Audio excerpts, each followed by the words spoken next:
Ladies and gentlemen, you are now listening to the #1 sports podcast, broadcasting Sundays at 9 a.m.-ish in Sacramento, California.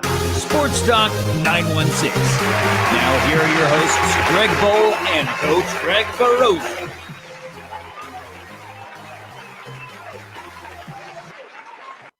All right. No Greg Barroso this week, just myself again. But yes, this is Sports Talk 916, episode 287, coming to you live this beautiful Sunday morning here out of Sacramento-ish, California. So, good morning. Hello. How are you doing? It is, it's about that time. So, lots to talk about. I mentioned on Facebook a couple days ago that we clearly haven't been around, haven't been online. We are still alive. We are still doing well. We are still doing our thing. Life just has a funny way of being busy as hell. So, but, you know, with that being said, we're here. I'm here. We're doing this thing. And it'll be a good one. It'll be a fun one. So, without further ado, lots going on, lots to talk about. Clearly, since the last time we were on, the Major League Baseball trade deadline has come and gone. Some big names were moved. Some big names stayed. We'll break that down here in a little bit. If you're a fan of fitness and watching people do crazy ass shit, I believe the final day of the Reebok CrossFit Games are going on right now. It's the team racing. It's the swim, paddle, swim right now, or paddle, swim, paddle. It's a 1,000-meter swim, 1,000-meter bodyboard paddle, and another 1,000-meter paddle. Insane. Anyways, I appreciate you guys being here with me if you are here, and we will jump right into a few things. Before we get into baseball, the Kings obviously are around, and their schedule has released. We'll get into that here in a moment. There are some big things happening, hopefully in Sacramento soon. Greg is out with his little flippers doing their little flippy dolphin thing.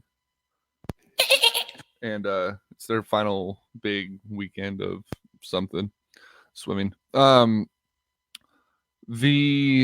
can't I see how many people are online? That's going to bug me. Hold on a second here.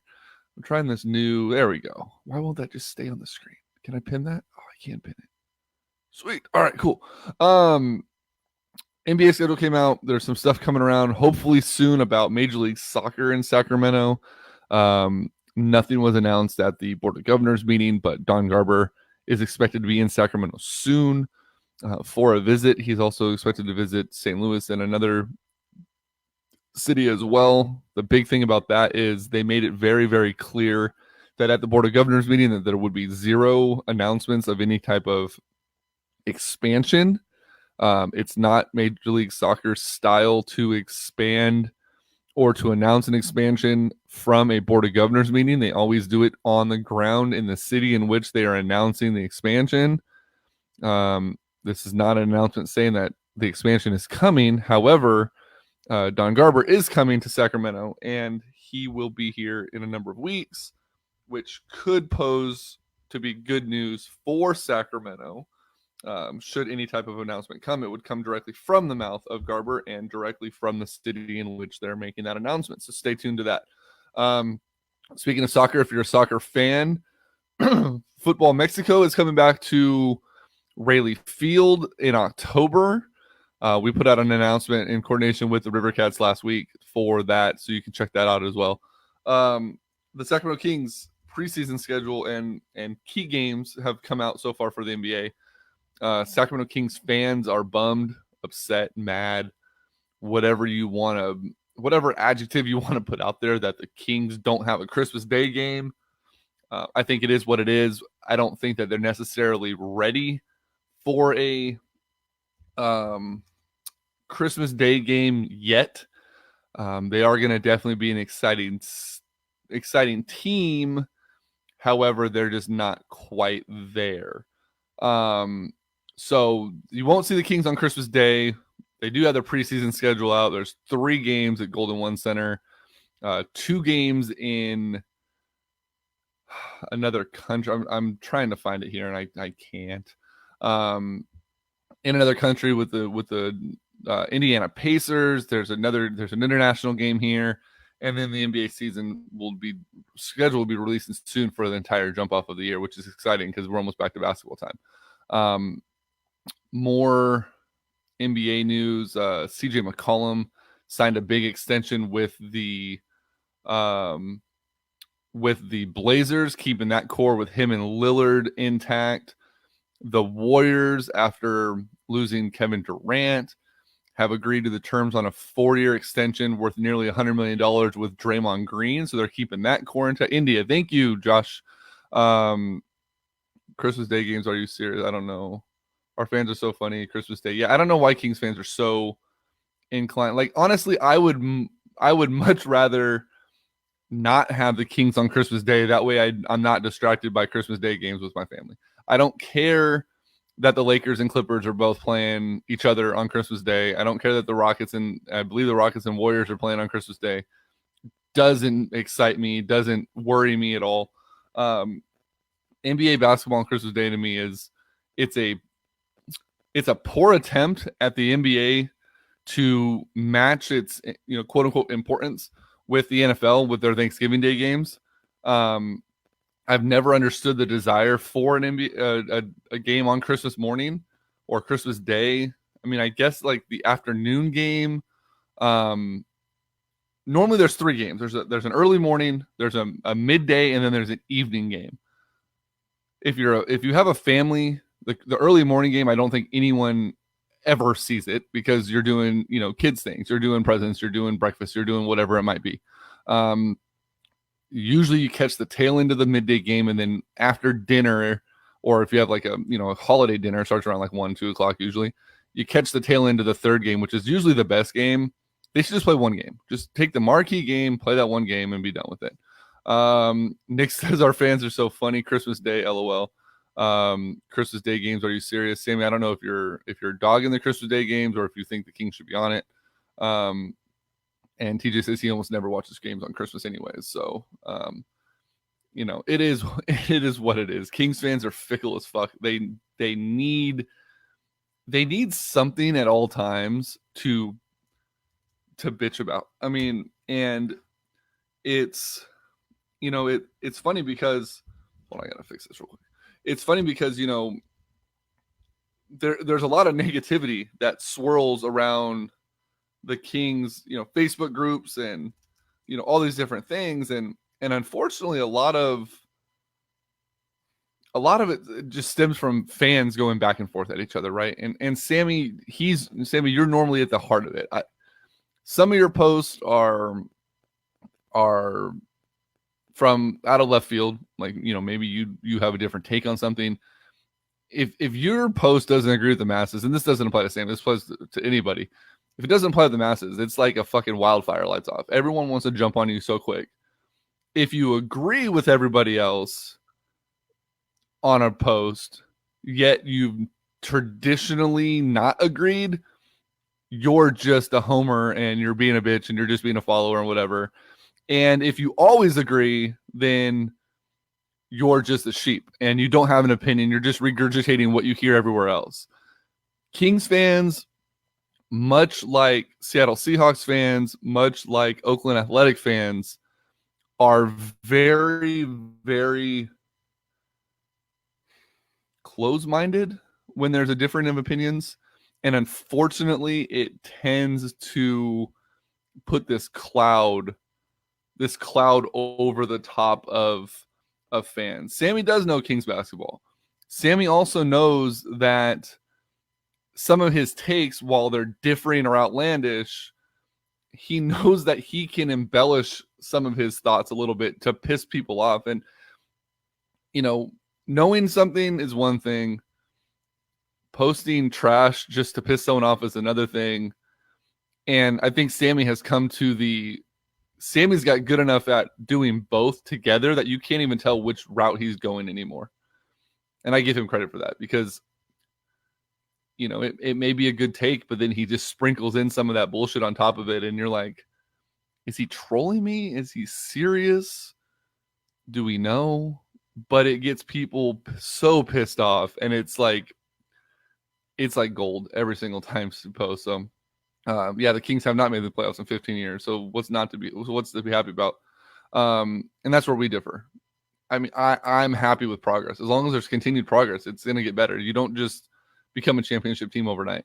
Nobody becomes a championship team overnight. So, if it's, as long as you're moving upwards and onwards, I'm good with it. You just can't, nobody tells me shit I get from watching good shows with good sources. Yeah. I didn't say anyone tells you anything. I just said that you know how to piss people off, and whether you're being genuine or not, you know how to sprinkle in the good shit with the bad shit, and it makes it pure gold. So definitely keep that up. This season, I mean, it'll be interesting to see, do the Kings actually go for the playoff? I mean, they should be a playoff team, but if you make the playoffs, are you happy? If you lose in the first round, are you happy? Is it progress? Are you going to rip Vlade for not building a championship team? I mean, who knows? We'll find out. But I have a feeling that the Kings fans could get to Game 7 of the NBA Finals and lose on a buzzer beater from half court, and everyone would post fire Vlade. That's just the way the fans are. They're, like I said, they're fickle as hell, and it's absolutely ridiculous. Let's see what else is going on here. So I mentioned Major League Soccer coming to Sacramento. I mentioned the Kings preseason schedules coming out. There is, for you dorks, myself included, WWE will be here in October for the first time ever. WWE's Hell in a Cell will be at Sacramento. I tell the truth. That's why y'all hate the truth. You tell the truth most of the time, Sammy. A lot of the time, your shit is ridiculous. Like all your Westbrook takes, giving up the future for the Westbrook, that was dumb as fuck. I'm sorry. The Kings would be worse off with Westbrook, regardless if they made the playoffs or not. But I will give you credit that you stuck to your shit. We'll go back to this real quick.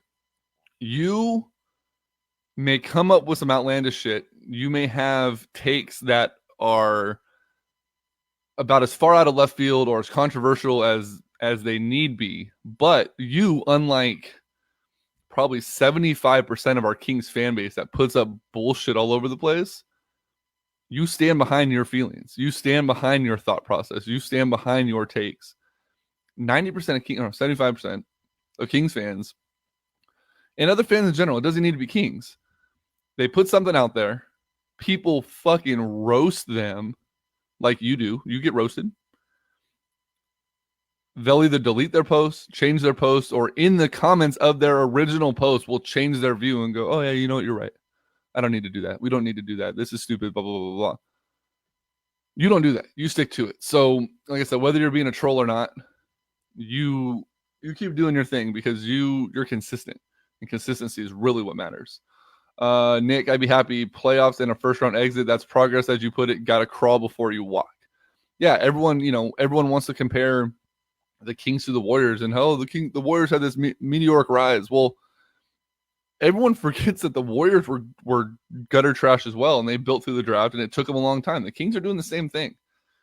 Do we have a Curry or Thompson or Draymond in our folds? Maybe. I mean, it's not as clear cut as when the Warriors had, those guys developing, but there's a very good chance that these guys that we have can become something super special. And, maybe they're not the next Curry, but Buddy could be the next Buddy Hield, or be the first Buddy Hield and make things change. So it'll be fun. It's going to continue to be fun. And we'll keep that going for sure. So that'll be a good one.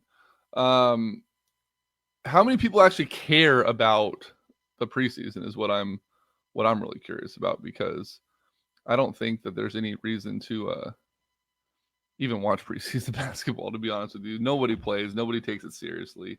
No one knows what the fuck is going on. So it's one of those things where, whatever. We had Summer League here. That was cool, I guess. But it is what it is. There's a completely different style of basketball. Yeah, definitely a different style of basketball when you're comparing the Kings and the Warriors. What else do we got going before I move to baseball? Because there's a lot of, like I said, there's a lot of weird shit going on. Mitch, what's Mitch say? I think a lot of us as Kings fans thought that Dave Yeager was going to lead us to the playoffs. A lot of us thought that he was going to lead us to the playoffs. Okay, we're going to say that. We're going to say things twice now. But as this season progressed, on my thoughts on him changed because I saw how he scared the living shit out of Buddy Hield and the players. Scared? No. Pissed off and alienated players? Yes.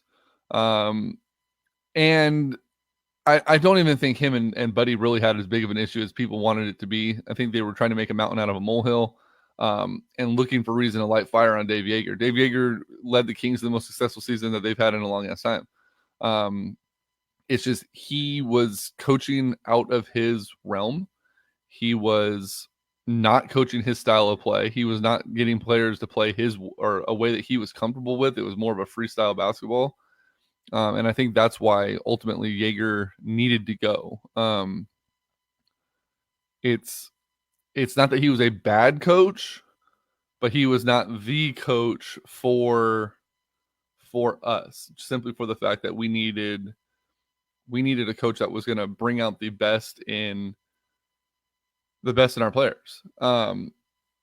He got the best out of, Fox and Buddy and some of those guys this year, but I think those guys got it out of themselves. It wasn't Yeager who pulled out the magic, so to speak. It was more or less the players who had that freedom, and you could tell that was part of the problem, because a lot of the times the Kings would look for guidance. The players on the court there would be something that happened. They would look for guidance, and Yeager would just kind of fade off into the distance. There wasn't a lot of adversity. He wasn't good at like dissolving the adversity and dissolving the issues that came with the rigors of a 48-minute game. He was good at drawing up plays and bringing the guys together in the huddle when he can like kind of set them down and go, hey, look, everyone focus. It's kind of like a teacher. It's like, you set everyone in a circle and the kids are going to focus a lot better than when they're all running around on the playground. Unfortunately, 90% of coaching happens when the kids are running around on the playground, and he just didn't have that ability to convey what he needed to these young guys. And, Fox is in his second year. Bagley was in his first year. Giles was essentially in his first year. Those guys need more guidance than just going, just running out there and going, here's a basketball, put it in the hoop. There's a lot of shit that needed to go along with that. And I just don't think Yeager was able to pull that from them. You need that though from experience. You need something to show you what is next. Absolutely. I think Walton is going to be the guy that's able to pull that through. He's coached around this style. He was with the Warriors in their heyday. He was on that 73-9 coaching staff. Hell, he went 26-0 with that team. This team, the Kings, is not going to go 26-0. They're not going to go 24-2. They're not going to go 20-10, 20-6. But they are going to be competitive. They are going to be a lot better.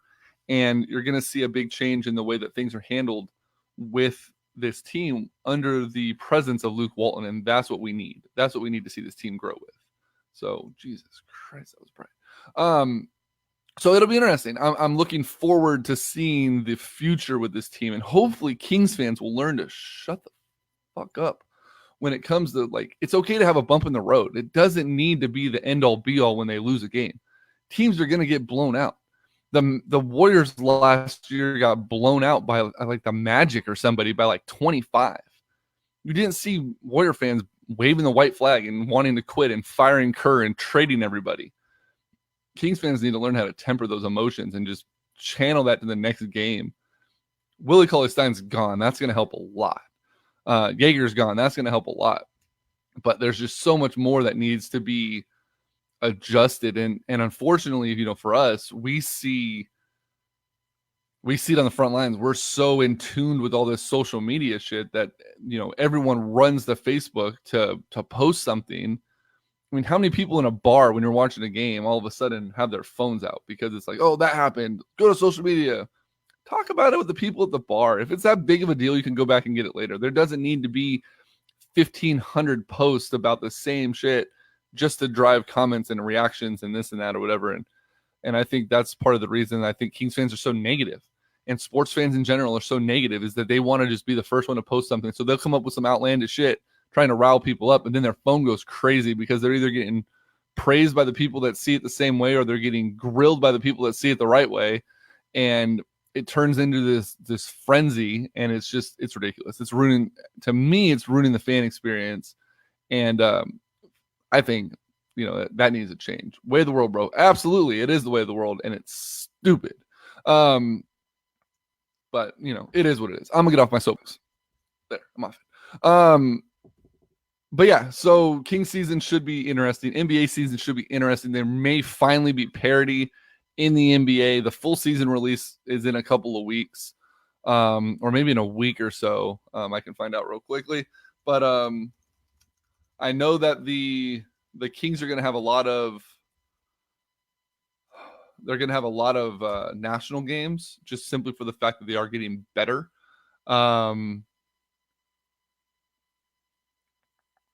Doesn't tell me when the schedule release. But yeah, the Kings are going to be on national TV a lot. There's going to be a lot of new teams kind of popping up. The season will kick off on October 22nd, a week later than it did last season, and the playoffs will begin 1 week later. It's because of the FIBA World Cup is going to give these players a little bit of a break. Let's see here. Christmas Day is going to be the Lakers and Clippers at Staples. I think that game should be played at a neutral site. You're giving the Lakers or the Clippers essentially an extra home game. I think that should be played at like the Great Western Forum or Nevada. Go play at Thomas and Mack, or go play at the T-Mobile Arena. Give them a neutral site. That way there's not an extra home game for one of those teams. Addison gives Luke until Christmas. I give Luke until trial. New Orleans Pelicans versus the Denver Nuggets. Boston versus Toronto. That game has no... Why are there 5 games on Christmas? Good Lord. Pelicans Nuggets, that one's a little bit intriguing. Zion's going to get his first national exposure. The Nuggets are expected to still be a very good team. That one should be fun. Celtics Raptors does nothing for me. The Raptors are going to be a shell of what they were without Kawhi. The Celtics, who knows? I mean, does Kemba Walker bring all the excitement that Kyrie brought to that team? The Bucks and Sixers in Philly should be a good one, and then the Rockets Warriors at the Chase Center, the first Christmas game at Chase Center. Nick, I'm going to put you up on screen for that one too. I'm glad you caught that. Let's see here, Mitch. I think we might see the playoffs this season, but I don't know how far they'll go. One thing for sure is, though, you won't see me bitching about a loss or two. Yeah, I mean, if we make the playoffs, we could get swept and I'll be happy. We're there. Hold on. Sammy's here. I better not say that. Won't be happy. I'll be content with the progress. Let's put it that way. Never want to get swept in the playoffs. Never want to lose a playoff series. But definitely want to see the team progressing. So, and then let's see. So the NBA just released some of their stuff. They have their list of quote unquote revenge games. November 14th, Kristaps Porzingis and then Dallas Mavericks go back to New York. Anthony Davis is back at the Pelicans on November 27th. Kyrie's back to the Celtics with the Nets on the November 27th. Kawhi Leonard's at the Raptors December 11th. Russell Westbrook is at the Thunder January 9th, and March 3rd, Paul George is back to the Thunder with the Clippers. Who knows? We'll see what happens. But yeah, the full schedule release is in like a week or two, so that'll give the Kings fans and everyone a little bit of an idea of what's going on. So we'll definitely see how it goes. I'm gonna leave that up for a while, Nick. That's actually, as long as I don't keep reading it and it keeps making me chuckle. But yeah, that's pretty much NBA related. That's pretty much what I have for the NBA. Let me go ahead. We're going to switch gears. We're going to talk baseball. I wish Mike Barnbaum was on because I need to roast his marshmallows a little bit. But we'll get to that here in a second. First, I gotta pay some bills because that's the only way that this thing keeps going. So Here's Tony Pacheco. Hey guys, I'm excited to announce a new partnership with Antonio Pacheco from Folsom Lake Ford. Tony has been my go-to sales guy for a number of years, and he's come on board to bring the awesome sales buying experience to each and every one of you. All of his information is on our website at sportstalk916.com, but if you're in a hurry and you're looking for a new car, give him a call today. Antonio Pacheco, area code 530-218-7069. He will answer all of your questions in regards to the car buying experience, and he is the main guy that I trust in the Sacramento area for all of your car buying needs. Again, Antonio Pacheco, Folsom Lake Ford, 530-218-7069. Yep. All right. So Major League Baseball trade deadline passed last week on Wednesday. We were going to do a show. There wasn't enough California related big news to spark a a show on a Wednesday afternoon. Where's the peg? He's out by the pool. His Dolphins are doing things. But Major League Baseball trade deadline went by. Giants fans, we talked about Fickle fans a little bit ago. Giants fans are being fickle as hell as well when it comes to Farhan Zaidi. But we'll get to that in a little bit. There were some winners and losers definitely in Major League Baseball for the trade deadline. One of the biggest losers, and it helps a lot that we're Giants fans, is the fact that the Dodgers did not do anything. They did not make any trades at all. They did not improve their bullpen, which if Oscar was on, he would know that is a big need for the bullpen, and they didn't address it whatsoever. The Yankees did not make any moves, which is pretty crazy to me. Should have traded Smith. Again, I predict the Giants will end 8 games out of the wild card, but love what Farhan did. Yeah, we'll get to that in a second. I don't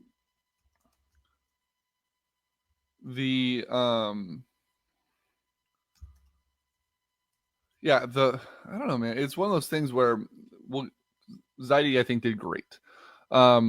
As a Giants fan, I was relieved that they didn't trade Mad Bum. Yeah, we'll get to that. That's huge. It really is huge that they didn't make those trades. But the Padres made a trade. The Padres got better. They made a trade with getting Trevor Bauer.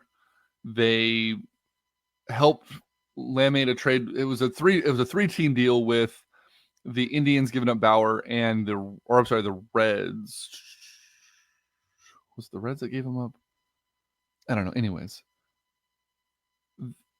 Yasiel Puig was involved in it. Yasiel Puig got in a fight the day that he gets traded, which I thought was awesome. He was still on the field after the trade was agreed upon.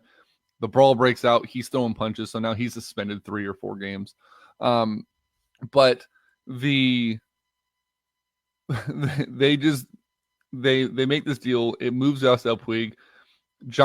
The Giants apparently were in on Puig at one point, which I thought was extremely interesting to me, because we know definitely that Giants fans have a huge hate for Yasiel Puig coming from the Giants. The Giants were in on him. However, that deal got made with Cleveland getting Yasiel Puig, and Giants fans, losing their absolute mind. Oh, why would we want him? We don't want Piggy here. We don't want Puke here. Given every which nickname you can imagine, and he's a cancer and this and that or whatever. Every report coming out of Cleveland or out of Cincinnati right now is that players are actually very upset that Yasiel Puig got moved. Is Mike here? Is he? TJ, is that because Mike's here? Oh, if Mike's here, we're getting on this. Every report coming out of Cincinnati right now is that they're upset that Yasiel Puig got moved. Apparently, he turned the Yasiel Puig that everyone hated, and I mean everyone by teammates hated in God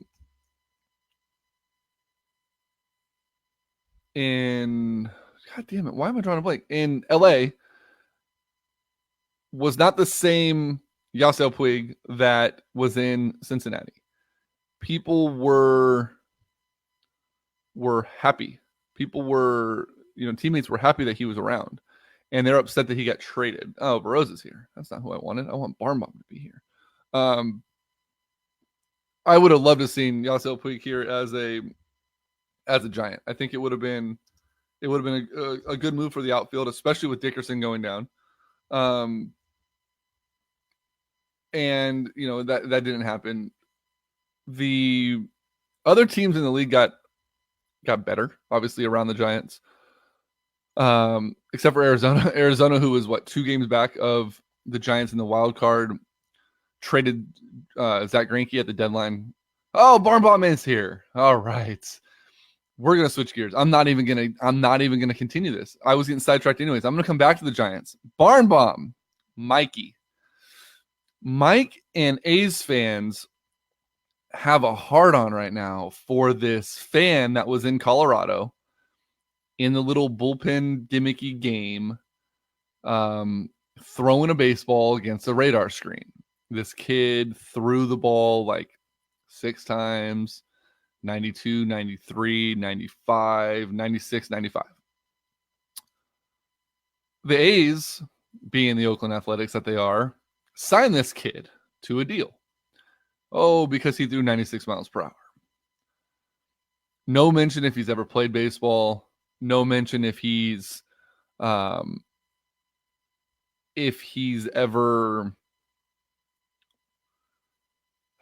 done anything. No mention of it at all.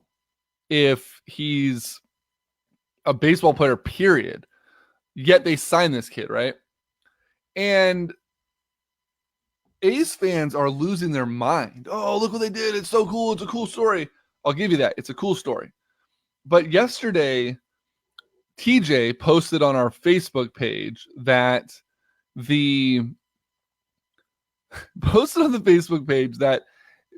how long until they trade him for basically nothing, right? And Mike's comment was, you got to give him a chance. You got to give him a chance. This is a great story. Why are you going to take this away from him? This kid is never, ever, ever going to make the Oakland Athletics. First of all, if he wants to be he better know how to play the outfield, because you can't crow hop from a pitcher's mound. Okay. You hit 96. That's a feat that you cannot take away from this kid, but you can't crow hop from a pitcher's mound. You just can't do it. So unless he's an outfielder, you need to temper your excitement, A's fans. Mike Barnbaum. You're not going to see him at the new place down at Howard's Terminal. You're not going to see him at the Coliseum. He's never going to make it to Stockton. He's not going to make it to Arizona rookie ball. No, it's a gimmick. I read something that he did play baseball and was pretty good and quit, but then started doing these pitching 10 events and started throwing gas. Cool. Don't think he's going to do anything with it. And if he does, I'll eat crow. I will come on and I will have Barnbaum on and I will apologize to him. But they're calling him the next big pitching prospect. A's fans are, not like media or anybody. They're calling him a pitching prospect, and he doesn't have the ability to pitch. You can't crow hop. Everyone's like, oh, look at that gas. Are we not watching his feet? Come on, A's fans. Pull your head out of your butt a little bit, okay? Your team actually did good at the trade deadline. Your team actually made moves that made sense at the trade deadline, and you're worried about this kid that is throwing. It's so stupid. Speaking of which, did you see the pitcher who played the outfield for Philly, hit a home run, made a great diving catch, and nailed a runner at the plate? I did not see that. TJ, I saw people at the State Fair throwing gas too. Should the A's sign them? Yeah, I saw someone leave with a big ass teddy bear because he hit 91 twice. But yeah, the A's made moves. The A's actually made decent moves at the trade deadline, and they're talking about a fan throwing a baseball. That's what they care about. I'm trying to find the A's moves. They traded for Homer Bailey well before the trade deadline. They made another move for a pitcher. that made a lot of sense here because the Oakland starting rotation was rough. They were having trouble fielding a solid starting lineup, and yeah, they have guys coming back from injury, but it's going to be one of those things where this team needed a lot of help, and this kid from the fair is not going to help. They got Homer Bailey. They also got Tanner Rourke from Cincinnati. They got Jake Diekman from the Royals as well. I honestly, I give them a solid, BB plus on the moves that they made. It was one of those things where, they actually had a need. They addressed it. They did things the right way. And yeah, it's one of those things where I never really, you never really give the A's credit because they always somehow come back to bite themselves in the ass, and they didn't do it this time. So I give them credit for that for sure. I'm high on this guy named Tanner. He will be starting for us today against St. Louis. We are trying to get an Arby's official team sponsor, thanks in large part to what? I'm high on this guy named Tanner. He will be starting for us against St. Louis. We are trying to get Arby's as an official team sponsor, thanks in part to Tanner. Hi, this is Mike Barnbaum. What? All right. Anyways, the A.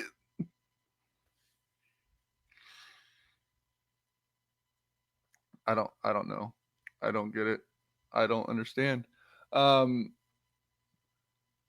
I don't get you sometimes. What the fuck? What does Arby's have to do with anything? Oh, Mike Barnbaum is so good at derailing this show. The A's are 8.5 back of Houston in the West for the wild. God damn it. The wild card, they're a half game out of the second wild card spot with Tampa Bay. Playing really good baseball, 63-48. This team is should only get better. God damn it, Arby's. This team should only get better with time. They're getting healthy. They have guys coming back. They have a really good shot at making the playoffs, but they're going to have to go up against a Houston, New Yorker right now, Minnesota team, which will be really difficult. Fucking Arby's. Okay, you know what? You mentioned Arby's. I'm gonna get back up on my soapbox for a second. When the fuck did Arby's become like $15 for a fucking roast beef sandwich?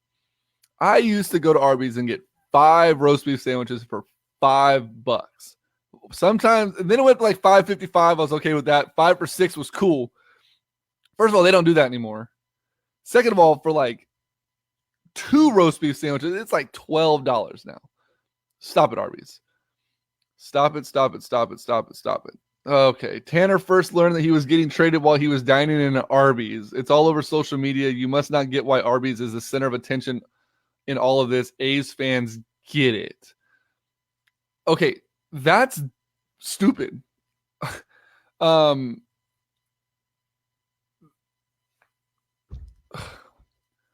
Most baseball players find out that they're being traded in the locker room.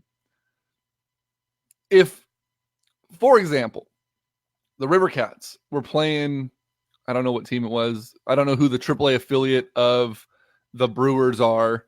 But I can tell you, because I'm going to make this completely relevant. I'm going to make this make sense. All right, Mike? So we're going to do this the right way. Who are their AAA team? Someone's gonna find it before I find it. Brewers AAA.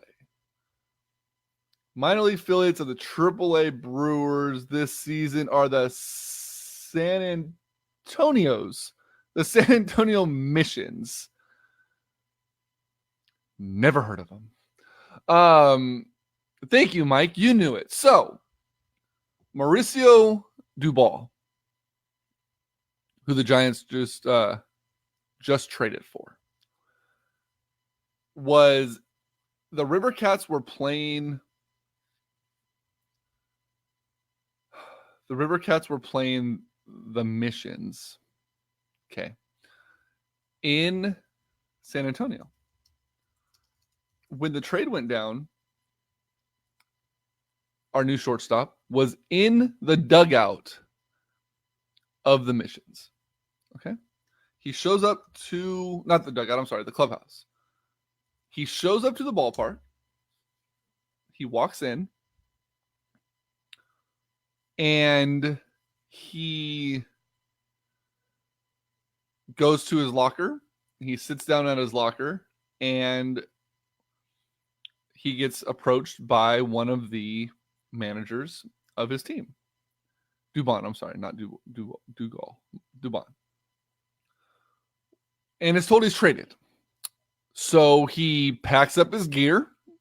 He walks across the hallway to the visitor locker room, sits down with the River Cats manager, Grundy, and has a little chit chat, puts all the stuff in the locker, and is now a member of the Sacramento River Cats. I'm now starting a petition that the Sacramento River Cats main sponsor be the San Antonio Missions, because that's where Dubon found out that he was traded to the River Cats and the Giants organization, was when he was in the locker room of the Missions. So, Mike, if that's the premise that we're going to take, then every single player who gets traded, even if they're in their own locker room, those teams have to go ahead and support the other teams.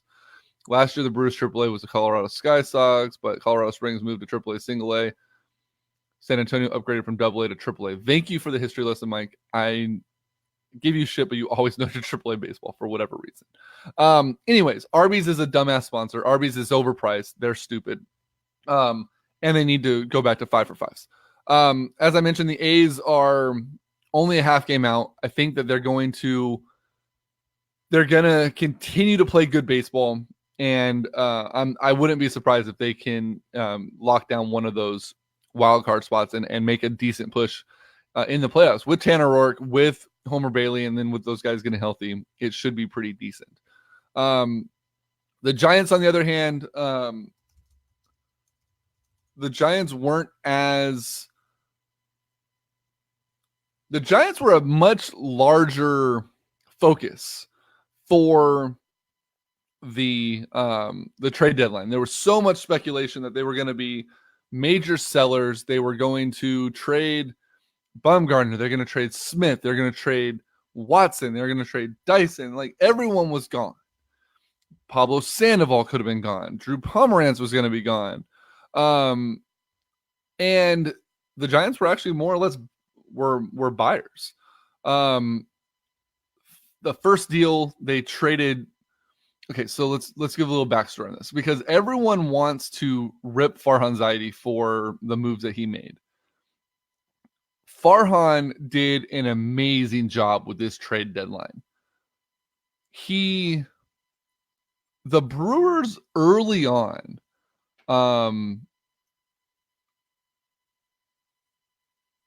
Mike, as long as they get rid of the name New Orleans Baby Cakes, I'm hella happy with that move. That's the dumbest shit ever, by the way.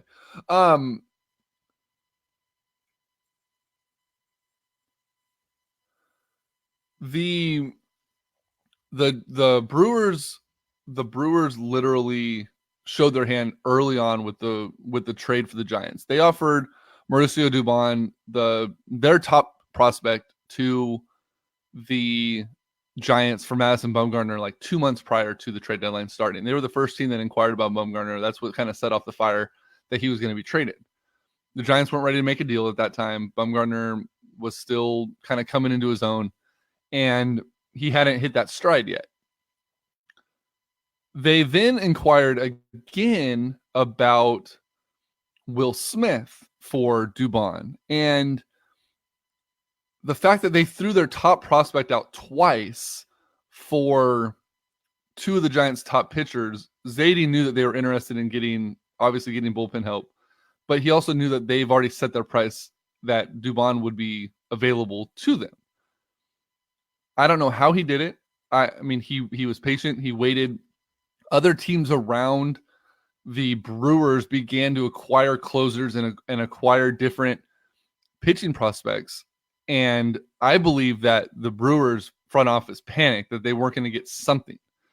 Zaidi turned Dubon, their top prospect, who they were willing to give up for Bumgarner, turned him into a Drew Pomerantz and Ray Black deal. Drew Pomerantz was on $1 million contract, was demoted from starter to the bullpen. Now, he did have a very good bullpen year. The last 3 or 4 games, he was pitching very well.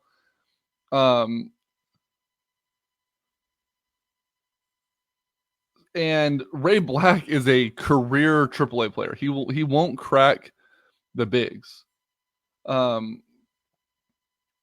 He throws hard, great, but he has no control. So you give a huge A+ to Zaidi for that deal. And someone on the Facebook is dogging me because this is in my room. Yeah, it is in my room, but whatever. You're a Giants fan, enjoy it. So sidetracked me. Easily a great trade there. Next, they gave up Mark Melancon for Dan Winkler, who's been DFA'd, and Tristan Beck, 2 higher end prospects from the Braves. They also were willing to get the Braves to absorb 90% or so of that terrible Mark Melancon deal. So you get rid of Melancon. Just kidding. They got all $18 million of Mark Melancon's deal covered by the Braves. That saves the Giants a lot of money. That can be a Madison Bumgarner style contract for next season to keep him under contract. So another big move for Farhan Zaidi there. They give up Sam Dyson for Jalen Davis, an outfielder, Kaiwi Tang, and Prelander Baroa, multiple pitching prospects. Someone says here that Dyson has the case for being the best reliever changing uniforms. Giants fans were pissed. Giants fans were very upset they got rid of Dyson. They thought he could have been our closer if they would have got rid of Will Smith. First game in Minnesota, Dyson blows a 3-run lead on his first save opportunity. They end up losing the game. Wheeler cleared waivers and is in sack as of today. Okay, Winkler, not Wheeler. James says they give a solid B. They should have gotten more for Dyson since he has controllable deal. Yeah, they did have more team control. That would have been a little bit better. This one I probably give a B- C+ for. But I think Dyson was extremely expendable.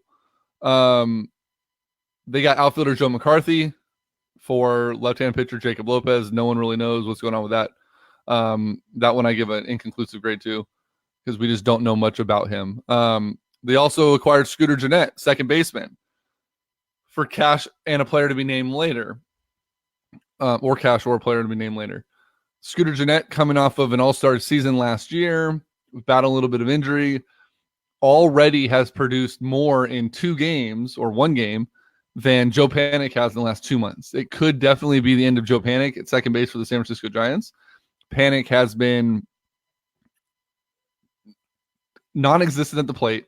He's been absolutely pitiful all year there. His glove work has been susceptible at best. He hasn't been the Joe Panik that everyone came to love, and it's showing a dwindling importance for Joe Panik to be a part of that core.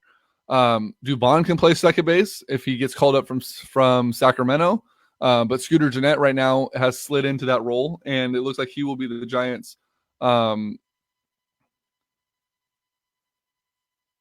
he could be the Giants' next starting second baseman the rest of the season and maybe even going forward as well. Davis has been killing in sack already. He could be our Max Muncy. He just turned 25. If we can get someone else to play first base for the Giants and maybe get rid of Brandon Belt, I'd be pretty happy with that as well. The Giants also obviously kept Will Smith. There just wasn't enough for him. I think the Marcus Stroman trade ultimately signaled the end of the idea that Bumgarner or Will Smith were going to be traded. The Blue Jays traded Stroman for 2 lower end prospects, or 2 mid prospects, I would say, for Stroman, who was their ace at the time.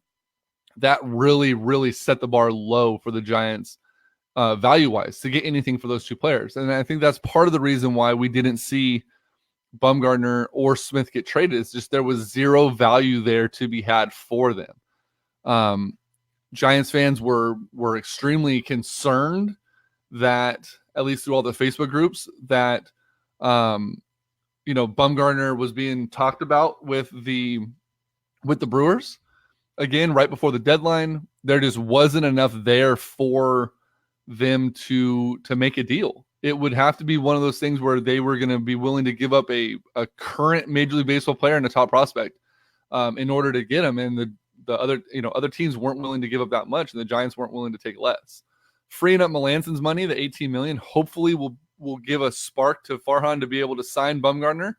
I don't want to see a legacy contract like they tend to give, like Matt Cain and some of those guys that were given a contract that are going to lock them in long term at way too much money. I don't think Bumgarner needs that. I don't think he wants that. I think he wants to stay here and continue to try to win baseball games.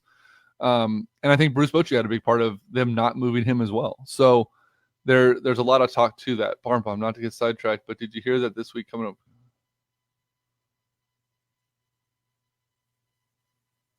No, I don't. I didn't hear that. I don't listen to 1140 anymore. So yeah, the Giants are still 2.5 back out of the wild card, the second wild card spot. They've faltered a little bit since the trade deadline. I don't know if it's because they're acclimating new arms in. The Giants bats have gone a little bit anemic again, which is kind of concerning. Dickerson going down with that oblique strain is a little bit of a concern. They're saying he's going to be day-to-day. He should be back soon. So that could be good. Furthermore, it looks like as early as today, we could have Evan Longoria back in the lineup. He could be back as soon as today in Colorado, which would be good as well for the Giants because, Pablo Sandoval, as great as Pablo has been, I don't think right now he's ready to be that everyday third baseman. He could come in and fill in where needed, but he's just not there yet. Hitting 333 the last 7 days, yeah, but I think he's batting like 213 on the season or some stupid number like that. Let's see. There's a couple injury updates.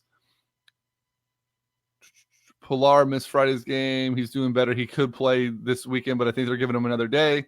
Says Bochy. Duggar's going to be able to play center field again. Longoria could be back for today's game, like I mentioned. 3 weeks gone with plantar fasciitis. And there's an update on Johnny Cueto as well. Cueto is set to make his first rehab start today at rookie level Arizona ball. He threw at hitters earlier this week at spring training facilities in Arizona. It looks like the Giants are hoping that he'll be back in the starting rotation by September. So definitely something to think about. If you're in the Sacramento or Northern California area, you might be able to see some Johnny Cueto in the future for a rehab start as well. The Giants have a lot of tough games coming up. They have a lot of They have a lot of over 500 teams. What happened to Panic? Panic just sucks. I love Joe Panic. I think when he's on, he's great for this team, but he can't hit the ball. His defense has been very, very susceptible to errors, which is very uncommon for him. I don't know if he's just in a funk, if he's having a bad year, if his course has run out. But the Giants are bringing in insurance policies at second base. Longo sucks. If Farhan could have offloaded his deal, he would get a statue. Yeah, I don't think anyone's taking that Longoria deal. And you can't really blame anybody either. It's one of those things where it's like, man, it was just a bad contract. Did you already talk NBA when we were regular season schedule being released? I heard a rumor that Chase Center will feature Clippers Warriors on open the regular season. Sure. All I know is I was shocked that Chase Center was opening already. I didn't think it'd be ready that quickly. There's a WWE event happening there right after the event here in Sacramento, and then but Metallica is actually opening up the Chase Center in October, which I think is going to be pretty cool.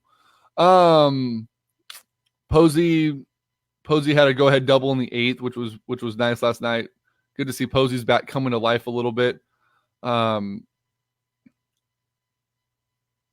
We just gotta stay diligent, stay happy with, the progress that they're making, and see if they can continue this meteoric rise. I mean, there's the Giants have a long way to go. They have a lot of things that need to be changed in order to continue to win ball games. Hopefully Dickerson coming back soon will help. And I'm sorry, Belt is now up to 238 on the season, James.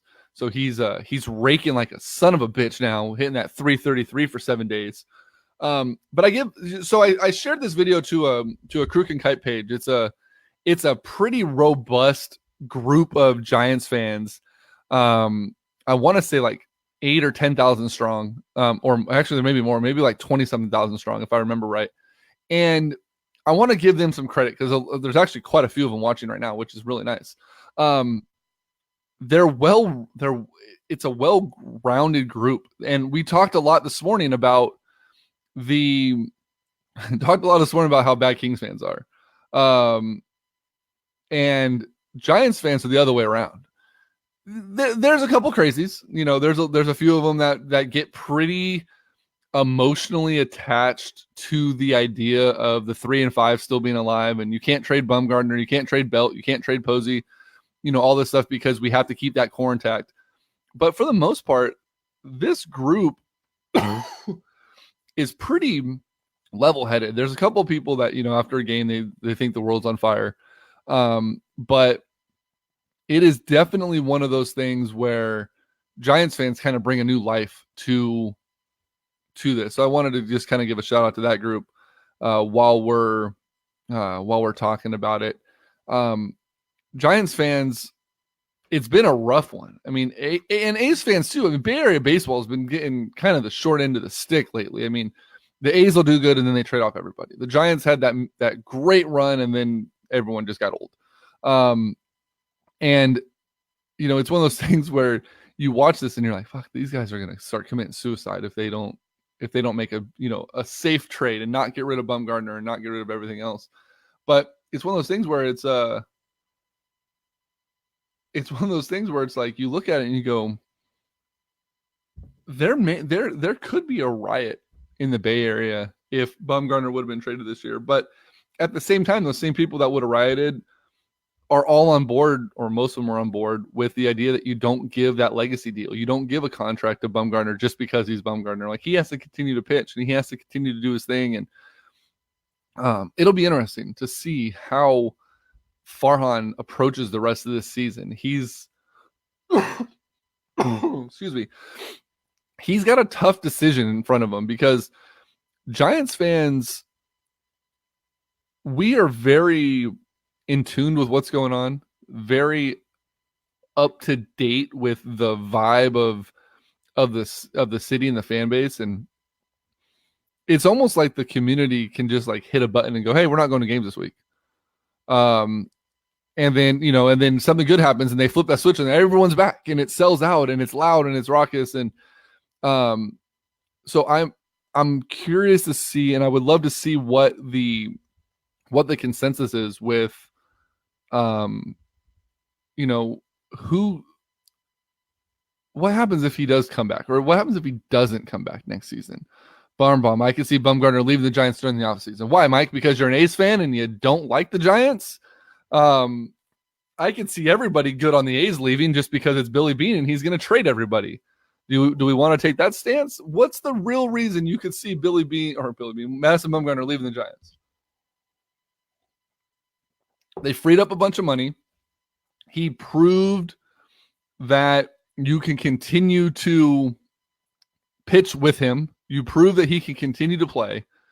He's a clubhouse guy. He's a glue guy. He brings his team together. He brings that grit that they don't have. Why would you not try to bring back Madison Bumgarner? He's made it very clear that he still wants to be here.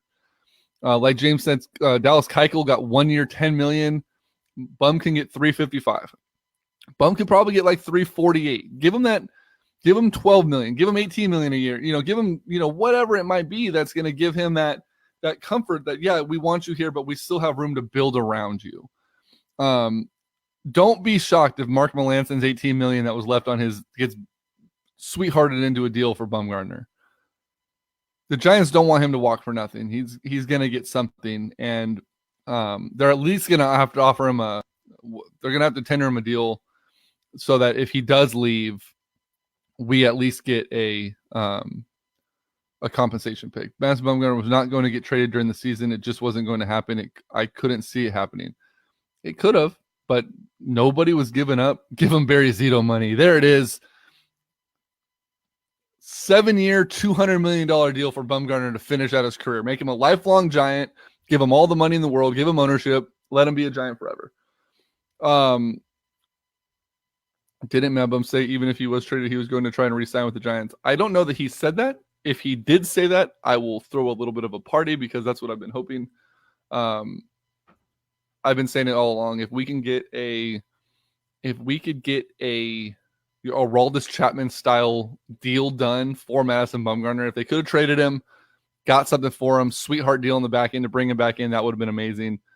If Bum wants to stay, I'm all for it. Hopefully he does, and continue to go from there. But Giants, like I said earlier, have a very rocky slope to get. No pun intended. They're playing the Rockies today. To get into this wild card picture. They play the Nationals for 3 games. Nationals are not the same team they played earlier in the season. They have the Phillies for 4 at home. They have a 2-game series against the A's in San Francisco. D-backs aren't anything to worry about, I don't think. The Cubs in Chicago, then they're at Oakland for 2 games. There's a lot of good baseball teams ahead of them in August, and then September is where it gets rough. You have the Padres to start September, the end of a series. Then you're at the Cardinals, at the Dodgers, home for the Pirates. That stretch is going to be rough. Pirates, Marlins, okay. And then you have at the Red Sox, at the Braves, home for the Rockies, and then home for the Dodgers. The end of the season is going to be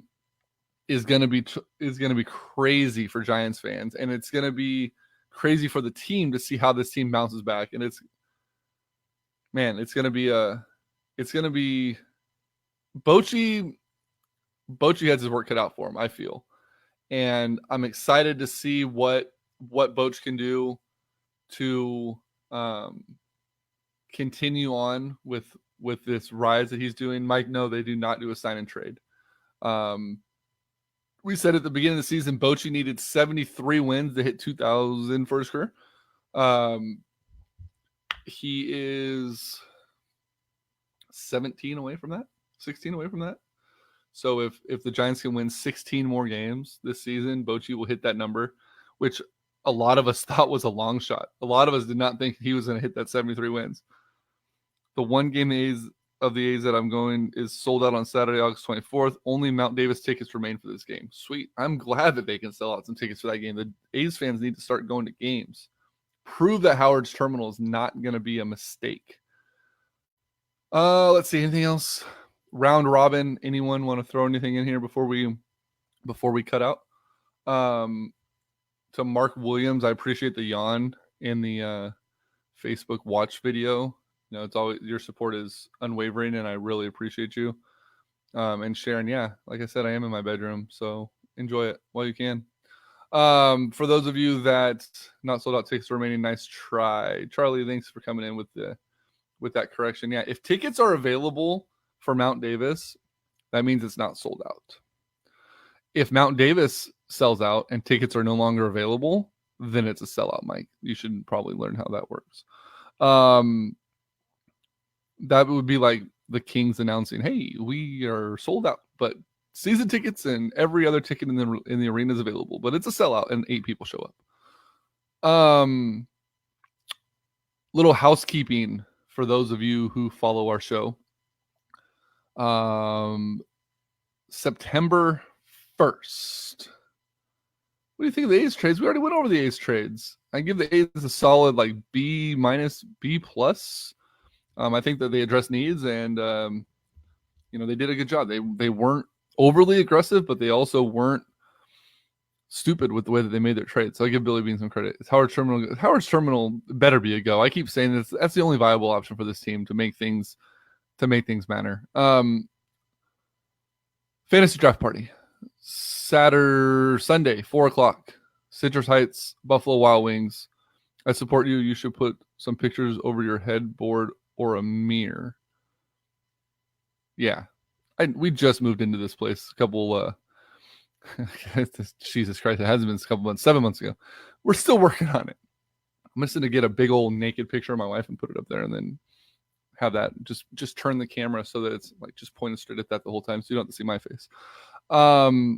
It is sold out. The Ace front office decided to open Mount Davis for the game. Normally Mount Davis is all taped off. The remaining seats in the Coliseum have been bought for this game. It's not sold out. If they opened up tickets, it's not sold out. What was I getting at? Oh, Buffalo Wild Wings, September 1st, 4:00. We'll be there for our draft party. 6th year in a row we're doing that. If you want to come hang out with us, you're definitely more than welcome to.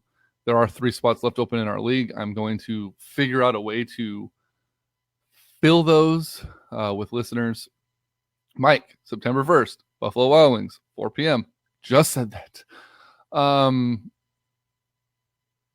And we'll definitely go from there. It'll be fun. We always have a good time. And then TJ has the TJ the Sports Geek draft the night before, maybe there. Here's what I love about the Giants and their stadium. No tarps. Yeah, they barely even bring the tarps out when it rains. But yeah, so that'll be cool. We're going to also do our NFL Pick'em League again this year. No spreads, no points, just clear winners and losers. It's a fun little thing we do through CBS Sports. I think Yahoo actually had added that this year as well, so we may just go ahead. Oh my God, Barn Bomb.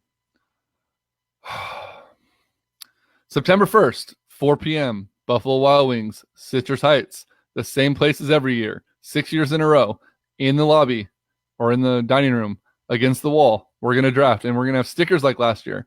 And we're going to pick teams, and there's going to be food and drinks and NFL stuff. And yeah, Mike, same place. Not a mirror. Not a mirror. TJ, perfect. August 30th. Yeah, the night before. So that's what's going on. Yeah, Pick'em League. We'll also have a second and even a third fantasy football league if there's interest. It won't be part of the main league that we'll do a live draft. It'll be an online draft. If you're interested, hit us up. We can get you in on those. Greg Rosa is going to be on that this year. That he was not in there last year. And yes, next weekend there should be a show just like normal. We're going to get Verosa's computer working so that when he's back, he can go ahead and host a show on the 18th of August. I'll be in Hawaii. Yeah, no shit, man. What is the latitude and longitude? I need to look that up. Hold on. What the hell's going on? Are they giving him a retirement contract? What? Hold on. I didn't even talk about football. We could. I mean, Antonio Brown's injured again for the Raiders. The Cowboys think that they don't need to. The Cowboys think that they don't need a top running back to win. Jerry Jones is off his rocker. We'll talk more football this week now that it's getting close. Preseason's here. We'll do a full football show probably next week. What is your league draft? Oh my God, Mike. I'm done with you. Can't do it anymore. I can't do it. He's killing me. It's like fucking talking to Sammy. God damn, man, you're not wrong.